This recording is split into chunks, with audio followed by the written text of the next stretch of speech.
വർഷവും നമ്മൾ ഭൗമദിനം ആചരിക്കാറുണ്ട്. ഇന്ത്യ ഉൾപ്പെടെ 195ലധികം രാജ്യങ്ങളിൽ ഏപ്രിൽ 22-ന് ഭൗമദിനം ആചരിക്കുന്നുണ്ട്. എന്തിനാണ് എല്ലാ വർഷവും ഇങ്ങനൊരു ദിനം ആചരിക്കുന്നത്?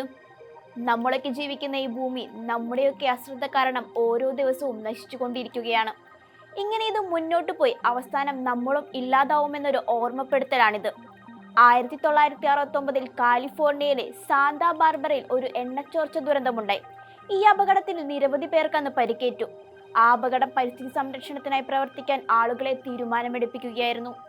ഇതിനുശേഷം US സെനറ്റർ ഗെയ്ലോർഡ് നെൽസന്റെ ആഹ്വാനപ്രകാരം ഏപ്രിൽ 22-ന് ഏകദേശം 2 കോടി അമേരിക്കക്കാരാണ് 1970-ൽ ആദ്യമായി ഭൗമദിനം ആചരിക്കുന്നത്. ഈ ഭൂമി അല്ലെങ്കിൽ ഭൗമം എന്നൊരു വാക്ക് ആദ്യമായി ജൂലിയൻ കോയ്നിഗാണ് കൊണ്ടുവരുന്നത്. ഏപ്രിൽ 22 അദ്ദേഹത്തിന്റെ ജന്മദിനം. അന്ന് ആ ജന്മദിനത്തിൽ പരിസ്ഥിതി സംരക്ഷണവുമായി ബന്ധപ്പെട്ട ഒരു പ്രസ്ഥാനം അദ്ദേഹം ആരംഭിക്കുകയും അതിന് ഭൗമദിനമെന്ന് നാമകരണം ചെയ്യുകയും ചെയ്തു. അങ്ങനെ ഭൗമദിനം ഏപ്രിൽ 22-ന് ആചരിക്കുന്നതെന്നും നമ്മൾ പറയാറുണ്ട്.